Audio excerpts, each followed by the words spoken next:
नमस्कार, मैं पिंकी रमोल। तो दोस्तों, आज मैं फिर से आपके समक्ष आई हूं एक और वीडियो के साथ। Privatisation of education, a threat to India's future. शिक्षा का निजीकरण भारत के भविष्य के लिए खतरा। निजीकरण को अक्सर देश की सभी समस्याओं का रामबाण इलाज बताया जाता है, जो कि पूरी तरह गलत है। वैसे तो व्यापक परिभाषा के अनुसार निजी क्षेत्र को शिक्षण संस्थान खोलने की स्वतंत्रता भी निजीकरण है, परंतु संकीर्ण अर्थ में कई बार इसे शिक्षा का निजीकरण नहीं कहा जाता। निजीकरण सबसे भयानक रूप तब लेता है जब सरकारी शिक्षण संस्थानों को निजी हाथों में सौंप दिया जाए या धीरे धीरे सरकारी शिक्षण संस्थानों का संसाधनों की कमी एवं सरकार की उपेक्षा द्वारा दम घोट दिया जाए और संपूर्ण शिक्षा को बाजार के हवाले कर दिया जाए। अक्सर कहा जाता है कि government has no business to be in business, परंतु इसका अर्थ यह नहीं है कि सरकार अपने सारे कार्य, सभी जिम्मेदारियां छोड़ देगी। यदि सरकार अपने नागरिकों को शिक्षा भी मुहैया नहीं करा सकती, तो आखिर वह करेगी क्या? निजी क्षेत्र की अधिक कुशलता का भ्रम शायद हमारे शैक्षणिक स्तर को गिरा रहा है।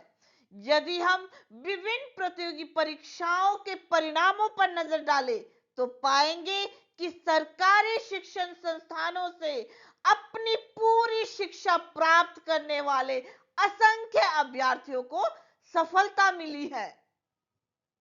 हमारे अनेक नौकरशाहों एवं प्रोफेसरों ने भी अपनी शिक्षा सरकारी संस्थानों से प्राप्त की है, फिर भी निजी स्कूलों एवं निजी शिक्षा के लिए यह होड़ क्यों? दिल्ली की केजरीवाल सरकार ने सरकारी स्कूलों का स्तर सुधार कर निजी स्कूल के तुलनीय बना दिया है। यदि यही मॉडल संपूर्ण भारत में अपनाया जाए, तो सरकारी स्कूल बेहतरीन शिक्षा प्रदान कर सकेंगे। आज भी जो भारतीय शिक्षण संस्थान दुनिया भर में प्रसिद्ध हैं, वे सभी सरकारी संस्थान हैं, चाहे वह Indian Institute of Science Bengaluru हो, Indian Institute of Technology IIT, Indian Institute of Management IIM या All India Institute of Medical Sciences AIIMS हो। यदि शैक्षणिक संस्थानों का निजीकरण किया जाए, तो यह देश के लिए विनाशकारी होगा, क्योंकि निजी क्षेत्र शिक्षा के क्षेत्र को भी केवल लाभ के उद्देश्य से देखेगा। निजीकरण से शिक्षा का व्यवसायीकरण हो जाएगा। निजी संस्थान शिक्षा को एक सेवा के रूप में नहीं, बल्कि एक व्यापार के रूप में देखेंगे। उनका मुख्य उद्देश्य मुनाफा कमाना होगा, जिससे शिक्षा का उद्देश्य बदल जाएगा। ऐसी स्थिति में गरीब एवं वंचित वर्गों के क्षेत्रों के लिए गुणवत्तापूर्ण शिक्षा तक पहुंचना मुश्किल हो जाएगा। शिक्षा का उद्देश्य मुनाफे से नहीं, बल्कि ज्ञान और समाज के विकास से जुड़ा होना चाहिए।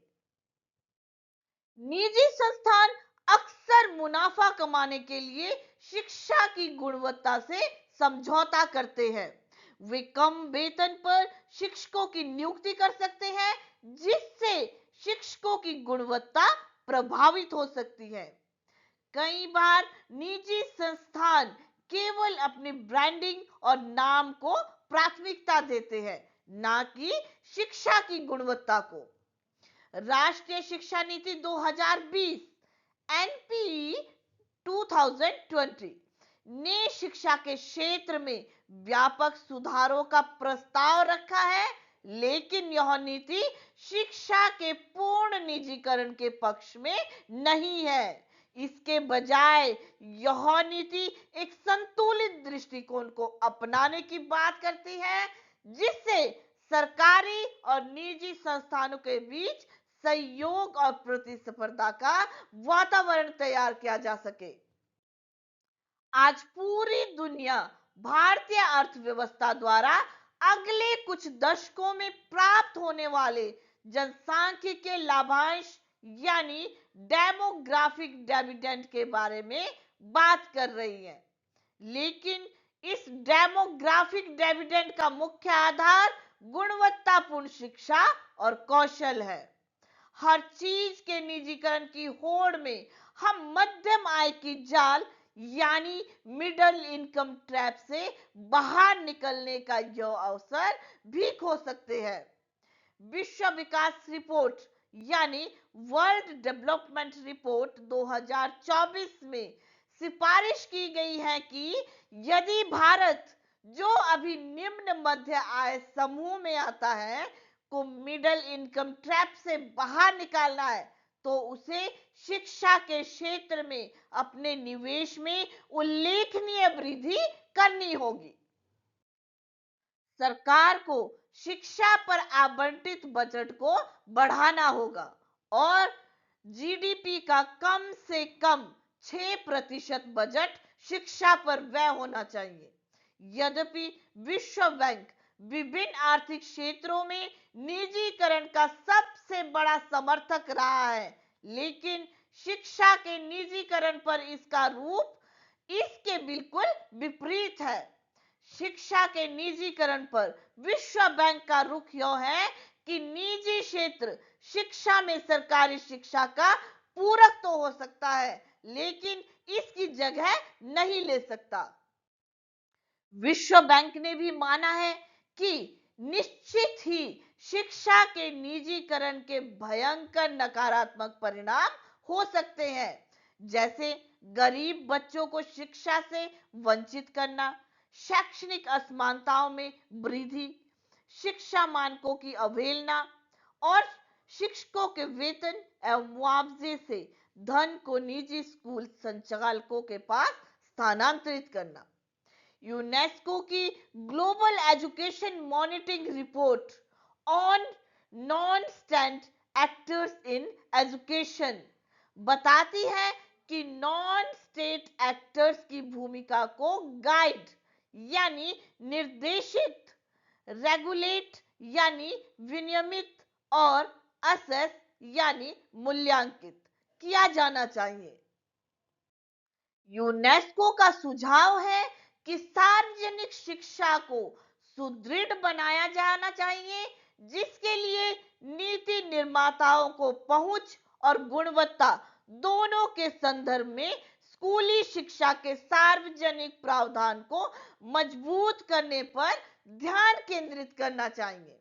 यूनेस्को का मानना है कि बाजारीकरण और व्यवसायीकरण शिक्षार्थियों को उपभोक्ता जैसा बनाकर शिक्षा पर नकारात्मक प्रभाव डाल सकता है। स्कूली शिक्षा की विशिष्टता पर विचार करना होगा, क्योंकि स्कूली शिक्षा एक सार्वजनिक वस्तु है और बाजार जैसे प्रोत्साहन अच्छी तरह से काम नहीं कर सकते। नोबेल पुरस्कार विजेता भारतीय अर्थशास्त्री अमर्त्य सेन का मानना है कि सरकार द्वारा ही शिक्षा प्रदान की जानी चाहिए। सेन के विचारों ने लोगों के विकास, शिक्षा और मानव कल्याण के बारे में सोचने के तरीके को प्रभावित किया है। एक और नोबेल पुरस्कार विजेता अर्थशास्त्री अभिजीत बनर्जी ने कहा है कि सरकारी स्कूलों में शिक्षा के नतीजे निजी स्कूलों से बेहतर हो सकते हैं।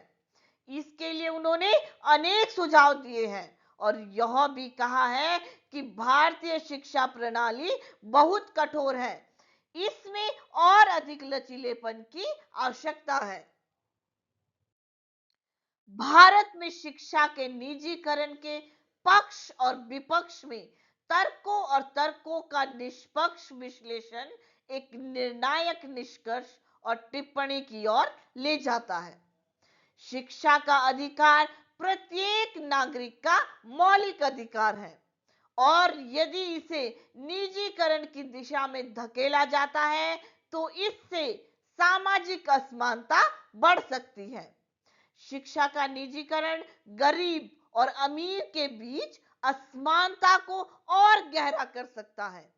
स्कूली शिक्षा का निजीकरण तो सर्वथा अनुचित होगा, क्योंकि शिक्षा के अधिकार के अंतर्गत मुफ्त स्कूली शिक्षा बच्चों का अधिकार है।